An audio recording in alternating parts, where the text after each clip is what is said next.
Shalom, jemaat yang dikasihi Tuhan kita Yesus Kristus dimanapun saudara berada.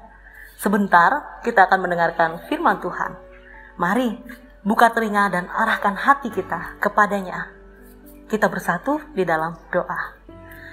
Tuhan Yesus Allah Bapa kami, Tuhan kami sungguh bersyukur karena atas kasih setia dan penyertaan-Mu kami boleh kembali mendengarkan firman-Mu saat ini. Ya Tuhan, kiranya Roh Kudus-Mu menuntun dan memampukan hamba dengan segala keterbatasannya, sehingga segala hal yang disampaikan boleh seturut dengan kehendak-Mu. Di dalam nama Tuhan Yesus kami berdoa. Amin. Saudara, yang menjadi dasar perenungan kita pada saat ini terdapat di dalam Injil Yohanes pasal 10 ayat 14. Injil Yohanes pasal 10 ayat 14. Beginilah firman Tuhan. Akulah gembala yang baik, dan aku mengenal domba-dombaku, dan domba-dombaku mengenal aku. Amin. Dari Injil tadi ada dua kata kunci, saudara. Yang pertama adalah gembala, dan yang kedua adalah domba. Dua istilah ini cukup sering ditemukan di dalam Alkitab. Gembala sendiri merupakan pekerjaan yang penting, walaupun tidak terkenal di Israel. Dan gembala biasanya memiliki ciri utama, ia selalu berada di depan, memimpin kawanan ternak yang diternakannya. Sedangkan saudara, domba adalah hewan berbulu putih dan tebal.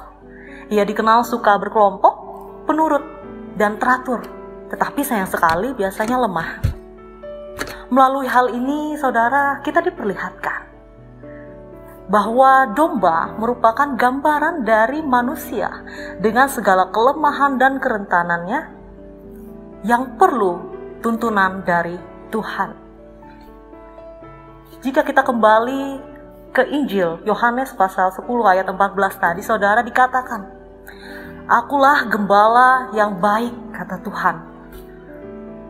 Tapi saudara, yang perlu kita pahami, tidak semua gembala itu baik.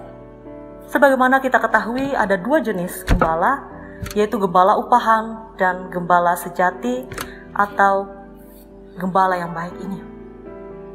Kita fokus membahas gembala yang baik, saudara. Gembala baik adalah gembala yang peduli. Ia bertanggung jawab, proaktif, inisiatif tinggi, dan rela berkorban. Contoh tindakan nyata dari gembala baik ini ada 4 yang utama, saudara. Yang pertama, ia akan mencukupkan. Ia akan memastikan bahwa seluruh kawanan yang dipimpinnya tidak ada yang kelaparan dan tidak ada yang kehausan. Dan ia akan menjadi penunjuk jalan atau pelindung. Di saat cuaca buruk ataupun ada hewan binatang buas, gembala yang akan pertama melindungi domba-dombanya. Yang ketiga, ia akan membebat yang terluka. Dan yang terakhir, ia memperhatikan dan mencari yang terhilang. Saudara, jika ada satu saja dari kawanan dombanya yang hilang, gembala akan pergi mencarinya.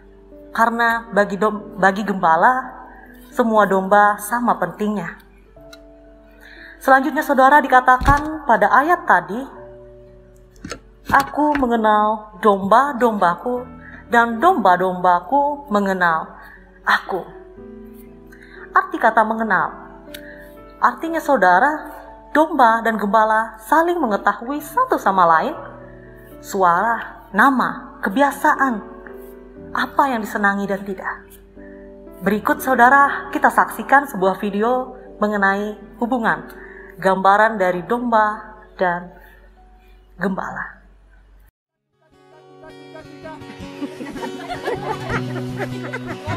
One more time. Oh, one is Tika, tika, tika, tika. Tika, tika, tika, tika. Tika, tika. That's amazing. Isn't that amazing? They are coming. Oh my God. Woo!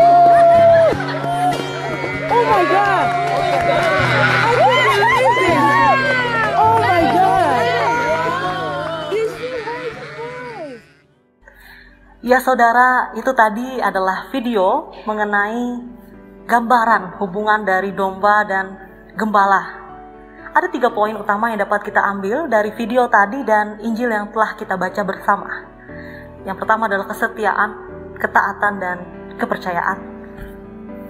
Kesetiaan dan ketaatan sangat tergambar jelas di dalam video tadi, di mana domba hanya mendengarkan suara gembalanya.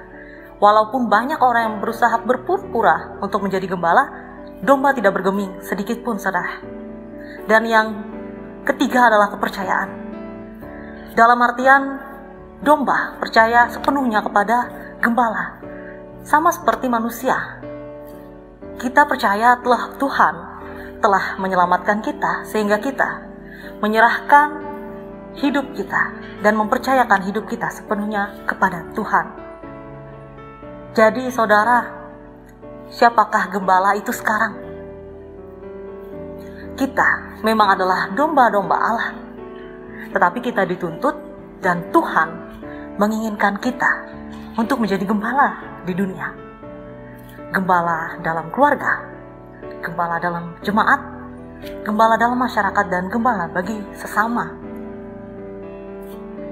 Untuk menjadi gembala, kita harus menjadi teladan di dalam kebenaran sebagaimana diajarkan oleh gembala yang agung, Tuhan kita, Yesus Kristus. Jemaat kekasih, demikianlah firman ini disampaikan. Kiranya dapat menjadi kekuatan dan rema bagi kita untuk menerangi setiap langkah kehidupan kita, untuk menghadapi situasi, menghadapi hari esok yang penuh tantangan. Tuhan Yesus memberkati. Haleluya. Amin.